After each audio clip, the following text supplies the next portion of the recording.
हे संसार में बिखरे हुए लोगों, विवेकहीन और श्रद्धा रहित संशय युक्त मनुष्य परमार्थ से अवश्य ही भ्रष्ट हो जाते हैं।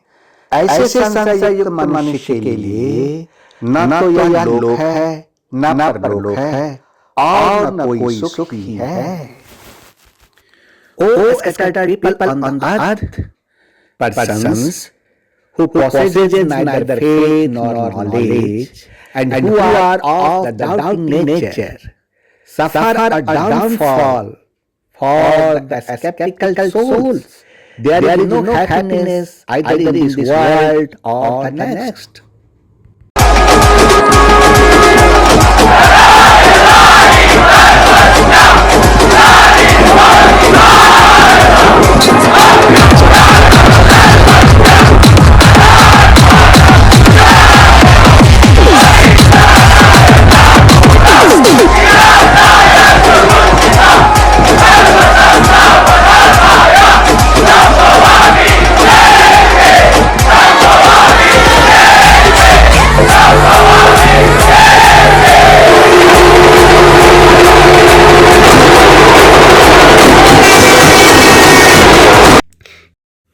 हे मनुष्य, कर्म तो प्रत्येक व्यक्ति हर पल हर क्षण करते रहते हैं। ऐसा कोई भी क्षण नहीं होता जिसमें मनुष्य बिना कर्म किए रह सके। कुछ कर्म झूठ और फरेब से भरे होते हैं और कुछ कर्तव्य कर्म के लिए किए जाते हैं।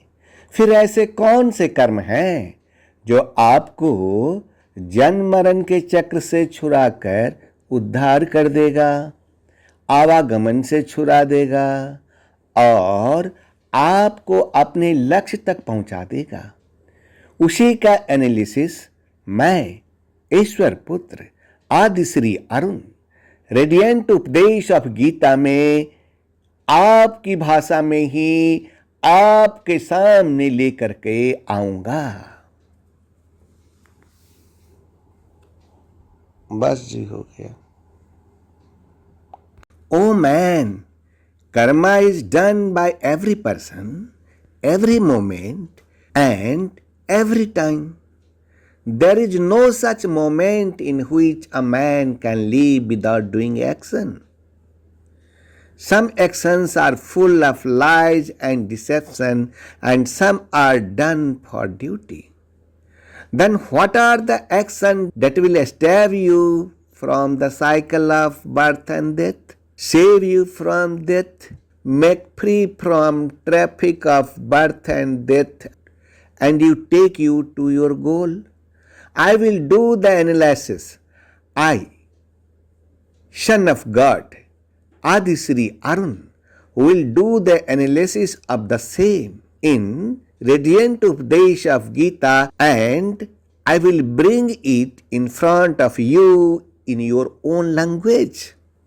हे मनुष्य, केवल एक ही ईश्वर में श्रद्धा और समर्पण का संदेश देने वाली ईश्वर पुत्र आदि श्री अरुण का रेडिएंट उपदेश ऑफ गीता सबको पवित्र करने का खुला आमंत्रण देती है।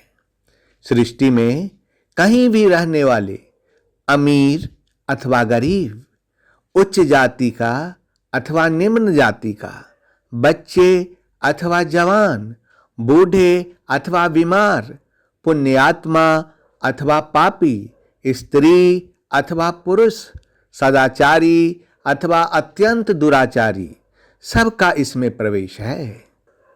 विशेषकर गीता पापियों का ही उद्धार पाने का सुगम पथ बताती है।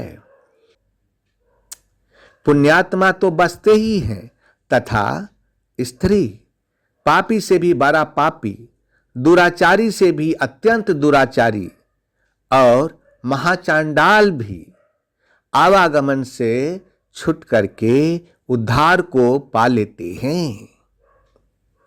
प्राकृत शक्ति से मोहित होने के कारण ऐसे लोग आसुरी और नास्तिक विचारों को ग्रहण करते हैं।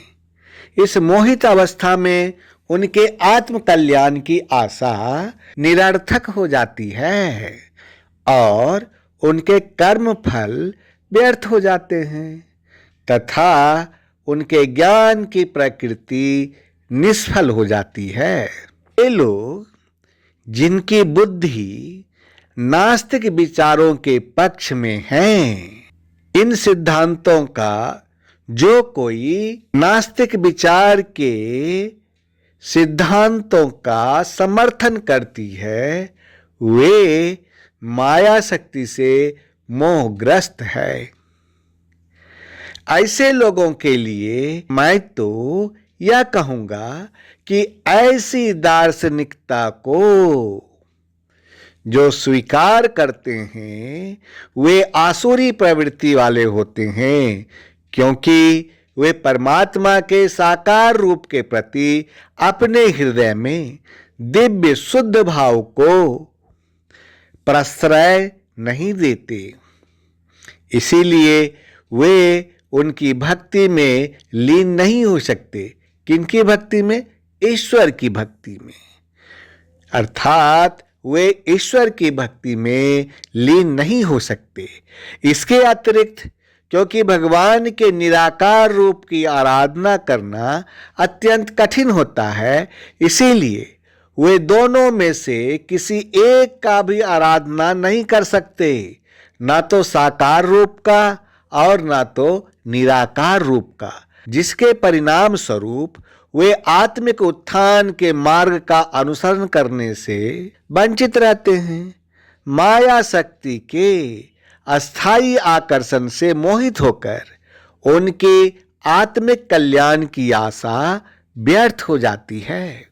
किंतु महान आत्माएं जो मेरी दिव्य शक्ति का आश्रय लेती है, वे मुझे समस्त सृष्टि के उद्गम के रूप में जान लेती है। वे अपने मन को केवल मुझ में स्थिर कर मेरी अनन्य भक्ति करती है।